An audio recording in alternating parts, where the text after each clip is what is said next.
Mga naging kaganapan sa PAO Legal and Medical Barangay Outreach and Visitation Program for Indigenous Peoples and Cultural Minorities sa Barangay Tipo, Pastolan Village, Hermosa, Bataan. At ito nga po ang naging hudyat ng pagsisimula ng malawakang programang ito ngayong taon. At ang proyektong ito ay inisyatibo po ng ating mahal na punong mananggol pambayan, Dr. Persida Virueda Acosta, DSD. Yung mga kababayan, hindi na po bagong bagay ang PAO Legal Outreach sa mga liblib na barangay sa iba't ibang kapuluan ng Pilipinas. Itinagdag po sa programang ito ang medikal na aspeto para sa ating mga kababayang katutubo. Yeah.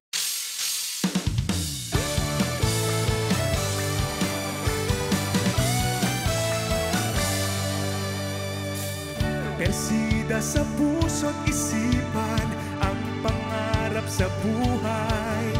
Maging abogado ng bayan, hustisya'y kanyang ilalaan. Sa kamay ni Persida, kabutihan ang ilalaan.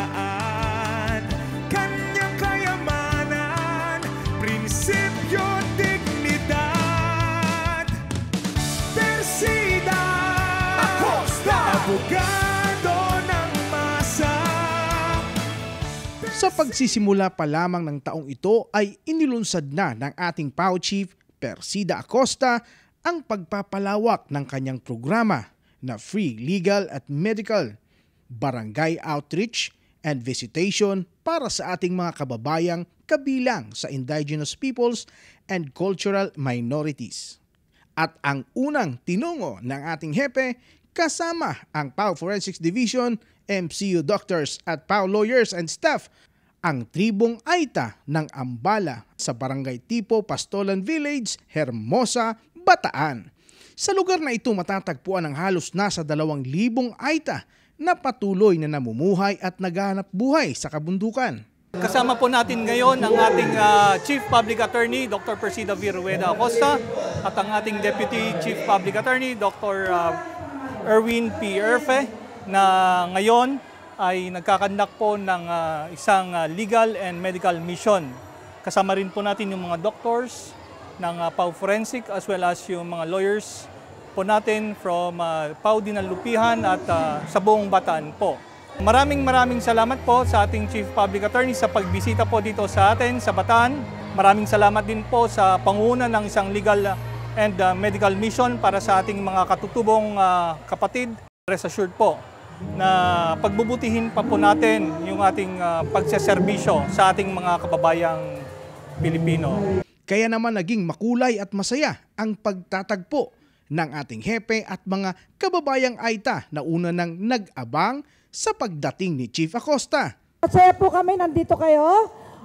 Ako po ay taga Bataan. Pinanganak po ako sa Kabkaben, Maribeles, Bataan. Sige po, dito po yung magpapa-check up. Mga anak nyo, may mga liquid do tayo, syrup para sa mga bata. May dala din po kaming sabon.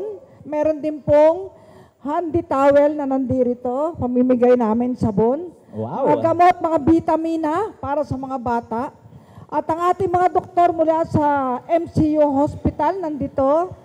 Ayan, at ang ating mga doktor sa PAO. At mga lawyers natin, ang mga Bataenyo at Bataenya rin yan po. Bukod dito ang libreng legal assistance ng mga PAO lawyers at karaniwang idinudulog nila ang pagsasaayos ng kanilang mga birth certificates.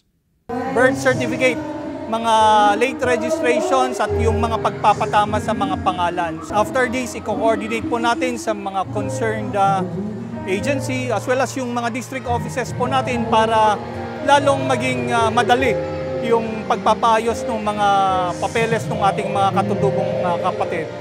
Bukod sa free medical at legal services ay hinandugan at pinasaya naman sila ng ating hepe kasama ang dalawa sa ating palatrio ng #pala ng mga awitin at masayang programa. Kaya naman ganito na lamang kasaya ang mga batang Aita na sabay-sabay na sumayaw sa awiting Persida Alay sa Bayan ng Plethora Band. Persida Acosta, abogado ng masa.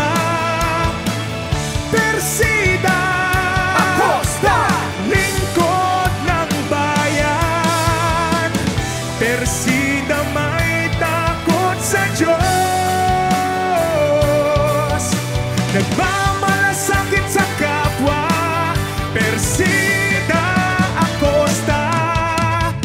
Kaya naman taos-pusong nagpaabot ng pasasalamat ang ating mga kababayang Aita sa tulong at saya na inalay sa kanila ng Public Attorney's Office sa pangunguna ng ating butihing hepe, PAO Chief Persida Acosta. Maraming salamat at meron dumating dito na medical mission para yung mga anak namin, mapapacheck up po namin dahil minsan iba po ang klima ng mga panahon, inuubot sinisip po. Kaya mas tulong po na nagbibigay po kayo ng gamot po sa amin at mga doktor.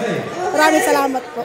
Kay Chief Acosta po, maraming salamat po sa pagdalo nila sa amin po sa Pastolan Tipo Hermosa Bataan po. Mabait po siya. Maganda, hello po, Attorney Acosta. Mabait po ninyo. Maraming salamat po. Kaya naman sabay-sabay silang nakisigaw sa advokasya ng ating tanggapan. Ako si Gerald Dranges para sa #PalaNews.